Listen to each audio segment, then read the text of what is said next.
question we get most frequently from people about you coming on is, what should they be buying right now? So if I say buy, you say?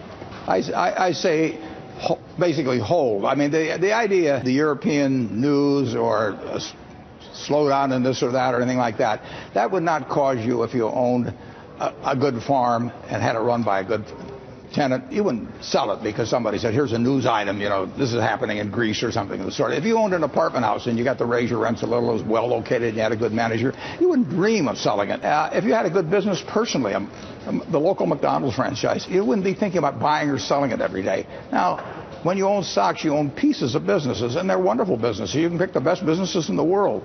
And to buy or sell on current news is just crazy. You're in a wonderful business. You got people running it for you. You know you're going to do well over 5 or 10 years.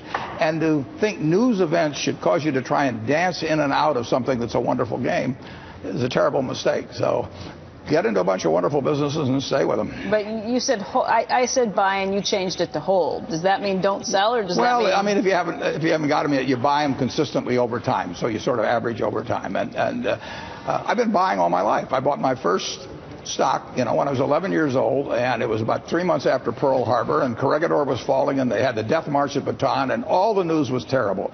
It was a great time to buy stocks. And I should have held that stock forever, and I've been buying stocks ever since. If you met Zuckerberg and if you sat down with him and he told you, is there any way that he could explain the business well enough to you to where you'd take a huge stake in Facebook? Probably not. That doesn't mean that I'm negative about it. I just don't understand it well enough. And I'm actually not even a member.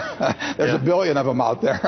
So I like to buy things where I feel I've got a reasonable idea of how the business is going to be doing 5 or 10 years ago, just like for 10 years from now, just like I would buy an apartment house or a farm with the idea that I would think it was going to be a good thing to own 5 or 10 years later. There is a watershed event tomorrow that might change your view, and you are free to send me questions as well if you'd like, Warren. But this is a game changer for Facebook. Curtin's going to be on Facebook. Well, actually, Joe, I thought instead, you know, you've always wanted a share of NetJets. I've got a NetJets tie here, and instead of giving you an 8, I'm going to take this. There's dozens of planes on this, and I'm going to give this to Becky to take back to you. Wow. You are now a major net. I mean, here we go, Joe. Yeah, exactly. Here we are. Thousands of jets. I'm getting a tie. All right. Dozens of planes. Right. Dozens of planes on it. Warren, thank you very much for your